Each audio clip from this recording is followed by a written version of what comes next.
My first capital raise, I was hoping to get 500,000. I got 250,000, and I'm happy with that. It was pretty good coming from a school teacher and a very limited mindset, so I was very happy with that.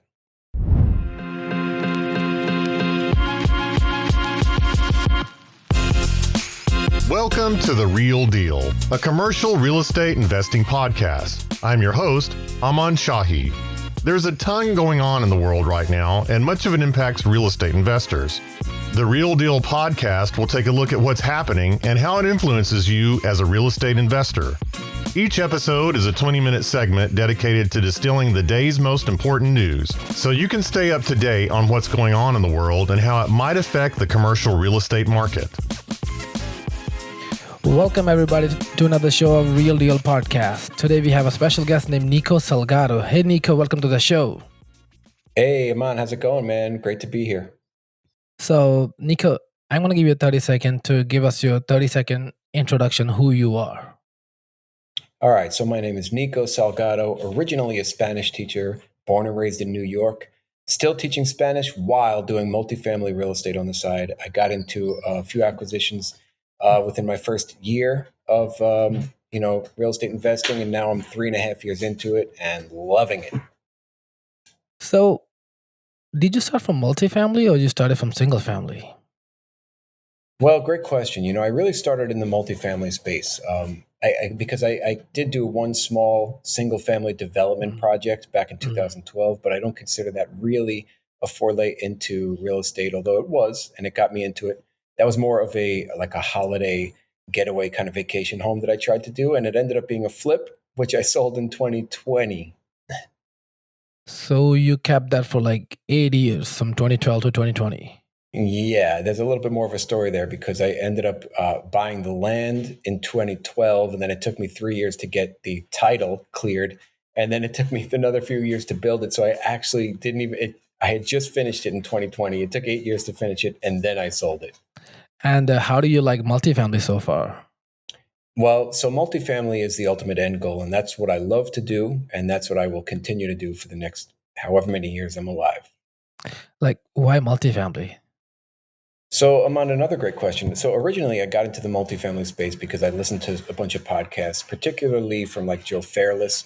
I read his syndication book and I said, oh my goodness, you can own $1 million I read that too. assets, right? Yeah. $1 million assets, multi-million-dollar assets, and you get other people to pay for it. That was the essential original thesis for me getting involved in multifamily. I always loved real estate. I always loved looking at houses and duplexes. I actually never bought one, and then I jumped right into the larger multifamily space once I listened to those podcasts and read that book. So you live in New York, which is more like a Wall Street market. How did you thought about investing in real estate by living in New York? As we know, you cannot invest there. And how did you invest? How are you investing in different state and by living in New York? Yeah, so originally I was looking at duplexes here where I live. I live right on the beach in New York, and duplexes at that time, this was 2018, were going for like 800,000 for a duplex. There was no cash flow, but I knew that the in the back of my mind, the idea is you get a rental property. You don't have to. It's something that's paying you money, right? But it wasn't going to be paying me enough. I did think about the benefits of it being an appreciation play because it is an appreciation market here, but in the end, it was just too slow. So that's why really I got into multifamily. And then I decided once I joined, the Jake and Gino community, that's the mentorship program that I joined. I decided that investing out of state was going to be a lot more profitable, right? And then it comes to your question, how do you invest out of state? It's not easy. And it really comes down to teamwork and choosing the right team and dedicating a lot of time and energy to focus on a specific market. And I always tell people, focus on one out-of-state market at minimum for a year. 6 months to a year is what I say. So you mentioned something about the team. And how did you build your team? How did you connect with your partners? Yeah, so just from networking in the Jake and Gino community and other real estate groups, just networking and talking with people. And jumping on calls, underwriting deals together, reviewing deals together, making offers together, jumping on asset management calls, and just brainstorming over the course of a few years, it took me Mm. to really build a solid team, because there were team members that came and went throughout that time period Yeah. that just weren't as dedicated, that fell off, that stopped working. And also you get a feel for their work ethic, their values, their family, Mm. values. And then I Yeah. finally kind of stuck with a few people. Yeah. So ultimately, by adding the value. Yeah, so my value add was really just it. What I can offer them was I had been building an investor database at that point. Mm. I had been building systems for direct for mail campaigns, for text campaigns. I had been building just a lot of systems and processes, and networking with a lot of the brokers down in that Mm. one specific market. So Mm. when I finally did meet, and practicing underwriting like a maniac, and when I finally did meet the eventual team members that I would stick with, Mm. it was their foot into that specific market through me. Mm. And how did a mentorship program help you? Well, there's so many ways. I mean, I Yeah. wouldn't be where I am today. I wouldn't have been able to do anything without a mentorship program. But number one, there's education involved, right? Yeah. They teach you a lot, and it's hands-on education. You go to workshops. I remember the first workshop I went to was like a year. I'm sorry, it was 3 days after joining the Jake and Gino community. I went to a buy right boot camp, and we were sitting underwriting a deal with with the great Bill Ham, and Belham. he's working one-on-one with me. Like, he came over to me, show me what I was doing wrong. So you get hands-on education, you get access to a coach and Mm. access to an accountability coach, Yeah. and there's that piece, there's the education, and then there's the network, right? So you're Yeah. meeting with all these new people that are like-minded, looking to do exactly what you want to do. Mm. And then how did you pick the market? Like, what are the metrics that you follow to pick any market? Well, so surprisingly, I didn't know much about markets back then, and I did like basic research on markets and which were the top markets, and I got a list from Bigger Pockets. Surprisingly, sorry for my dog barking. I got a Mm. list from Bigger Pockets, Mm. and what I did with that list was I spoke with Gino Barbaro a couple weeks after joining the Jake and Gino community, and he asked me which market I was going to focus on, or which markets I was looking at. And when I shared the list with him, he said, "Well, okay, they all sound like great markets. Where are you going next?" And it just so Mm. happened that a week later I was heading down to Tampa. So he said, "All right, why don't you choose that market, start networking with brokers when you're down there, and take it from there." And Mm. Tampa was on my list, and it was a great market. And Yep. that's really the only reason. I didn't really have much knowledge of markets back then. And if you focus from choosing the market to choosing the investor, how do you vet your investors? Like, when you somebody come to you that they want to invest, how do you vet them? Because you cannot just take money from everywhere, everybody else. Well, so my first capital raise, the first deal that I got into, 194 unit, I was just taking whatever I could get. It was like, it was just really hard to find the right investors. I couldn't find capital, and I was struggling just to get anything. So I took anybody. And thankfully, it turned out to be great, because all the investors were extremely understanding, and it was a challenging property.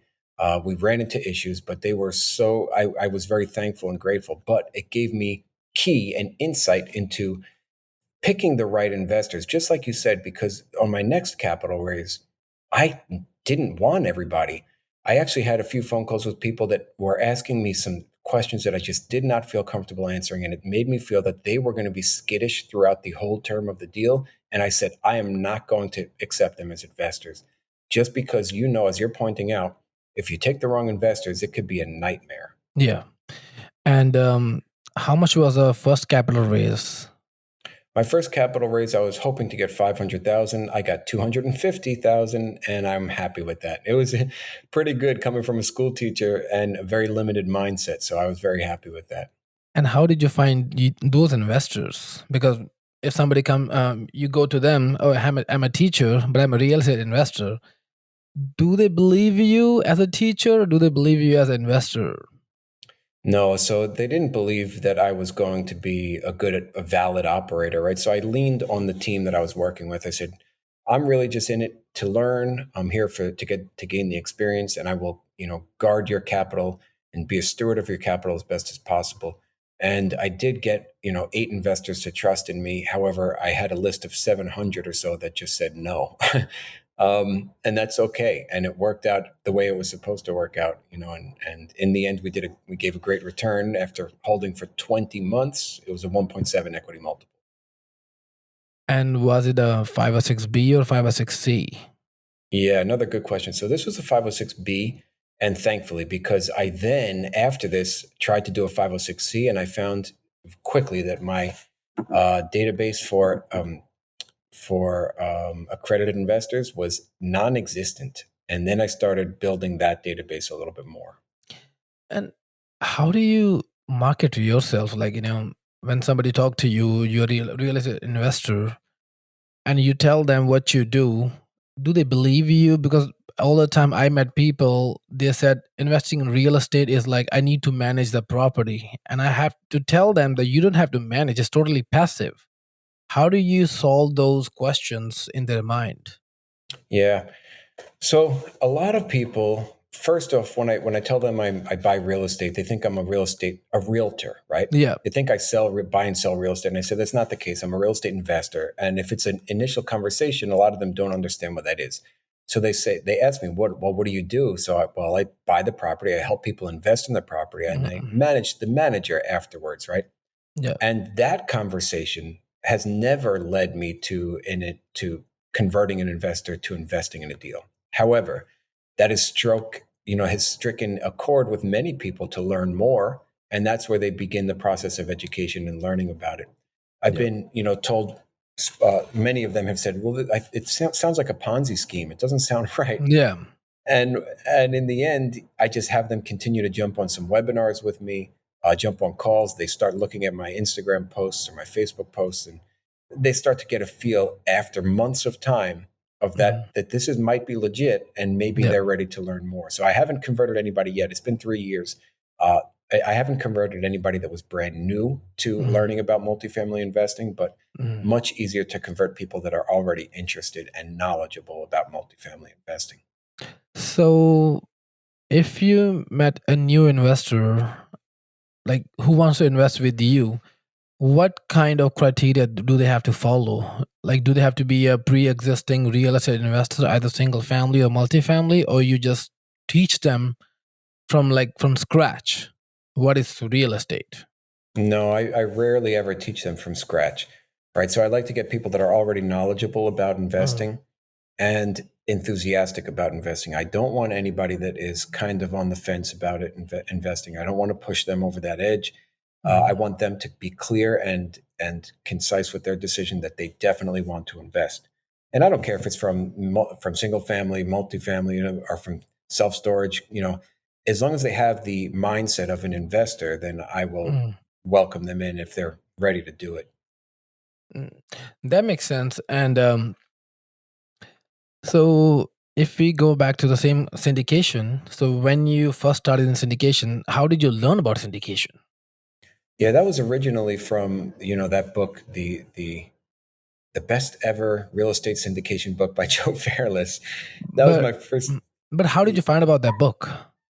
So just from Bigger Pockets. So I was listening to Mm, I think it was the Bigger Pockets podcast, and they mentioned, or it might have even been a commercial on there from Joe mm. Fairless, and that's how I originally got into that.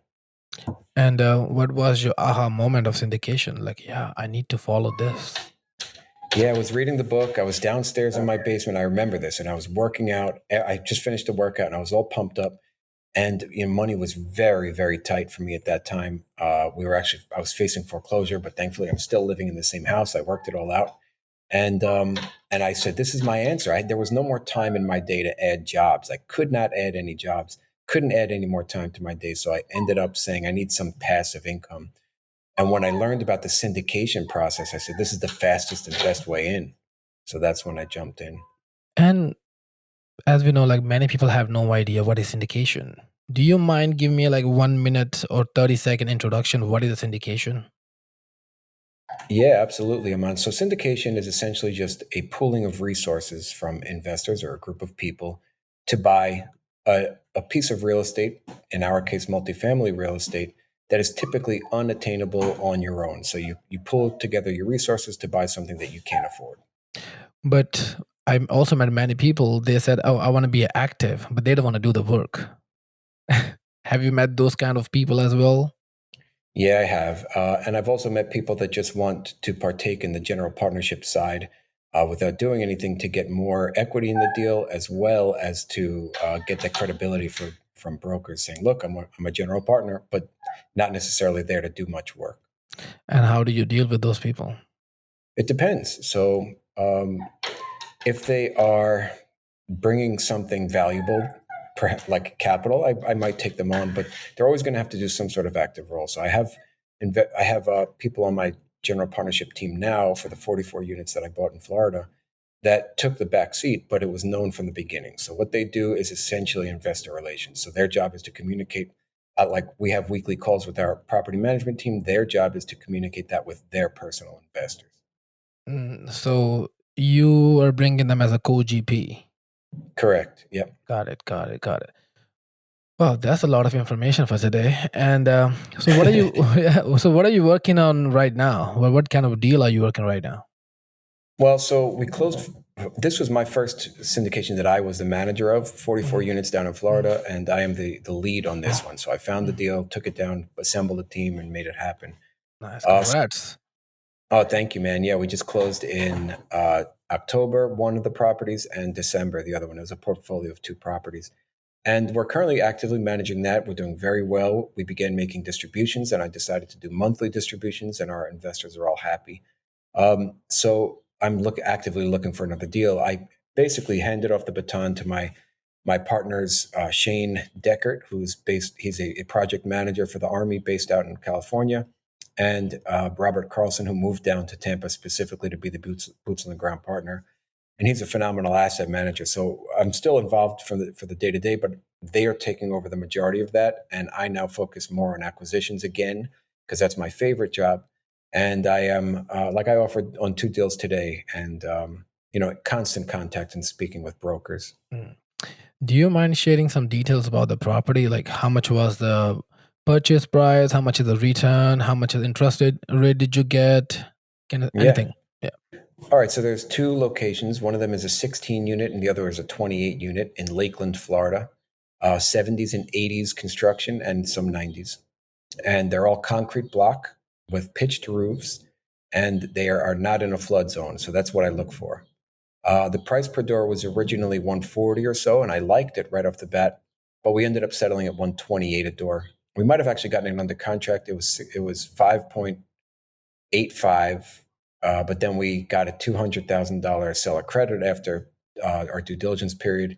So it was 5.65 total acquisition price. It came out to about 128 a door um, after the seller credit. And the seller credit was due to the fact that we found a bunch of ACs that were just not working. So we knew we had to change those. And they were the sellers are great. I actually knew the sellers from being in the community as well. And they worked with us. We ended up closing on that 16 unit in on October 7th of 2022 with an interest rate of 4.95, 60%, 65% LTV, 18 months of interest only. So that was a great one with a local bank called Fairwinds. And then we did the 28 unit. We didn't close, and we struggled with debt on that one. It was in a rougher neighborhood, so that same bank, Fairwinds, dropped us the week prior to closing. They said they didn't want to do it, or well, they did, but they were going to do it at 55% leverage. So we ended up finding a bank to do it, 70% leverage, 5.85% interest rate with 6 months of IO. So it ended up working out real well. Where we were cash flowing from day one, and we're able to provide returns. It was a struggle though, man. It took Yeah. it took a while to get that debt. So you mentioned about the leverage. So many people say like, what is LTV? It's a loan to value, and what's the common LTV is going right now in the market that you are facing? Yeah, so it depends. It depends on the asset. It's typically going to be, I typically initially underwrite for around 65% LTV. Hmm. Some of them are at 50 or 55%, depending on the Hmm. debt service coverage ratio. And some of them, actually, the one that I offered on today, is eligible for Freddie Mac small loan balance of 80 LTV. They said it underwrites pretty well, this one deal. So Wow. but that's an anomaly. That's not the norm. Typically 60 to 65% is where you're going to land. Wow. Got it. Got it. Got it. Oof. So before we wrap this up, I'm gonna ask you like two more questions. So first one is, if you have to go back, so restart everything again, what would you do different? Well, I think I probably wouldn't do anything different because it had to unfold the way it unfolded. But I think that if I would have just realized from the beginning that I needed a team, instead of trying to do everything myself, I would have gone farther faster. It's taken me over 3 years now to finally get my feet, to get going. Although I did a deal with that 194 unit after 1 year, but I was not still in the mindset of I need a team. And once I found out that I needed a team, that's when I really started moving quick. Got it. That's a great answer. And imagine today is the last of you on this planet. What message do you want to give to the world? Oh, well, spread love and have fun. I mean, life is just too short. There's too many people suffering. If you can help somebody in any way by spreading your love and your joy, smiling at everything and anything, and taking everything with an easy and laughable manner, then your life is good, and you're going to Wow, infect those beautiful. around you. Yeah. That's a great answer, especially in 2023. Yeah. Life is tough for a lot of people, man. As a school teacher, I see it. There's some kids that really just needed somebody to say something nice to them. So it goes a long way. And many people, they just focus on themselves and they have no idea what's going on around them. Hmm. Hmm. And if somebody has to reach out to you, where can they reach out to you? All right. So the best way to find me is my website, Mm. www.smallactscommunities.com. Yeah. Or you could just text me 516-660-6912. How did you pick that name, Small Axe? Bob Marley, man. So I played in a Oh, reggae come band on. for 15 years. My stepfather was born in Jamaica. He was a reggae artist, and I grew up listening to reggae Uh, music. And the Small Axe actually came from my wood shop. Was my original wood shop name was Small Axe Wood Shop, and mm, that's what helped me save my house. I ended up making things and selling things too, so I didn't have to foreclose on my house. And then I transferred that Small Axe to the Small Axe communities, where everybody is working with the Small Axe in my mindset, in my mind, but they can build a lasting empire with that small axe as long as you sharpen it. beautiful, beautiful. All right, Nico, thank you so much for your time, and I'll see you another one. Thank you. Thank you so Thanks, much. Saman. Okay, bye-bye. Thank you for joining us on The Real Deal, a commercial real estate investing podcast, the show that covers everything to do with multifamily real estate investing to help you become an expert in your real estate ventures. We're here to help you create passive income and financial freedom so that you can achieve what you want whenever you want. We'll catch you next time on The Real Deal.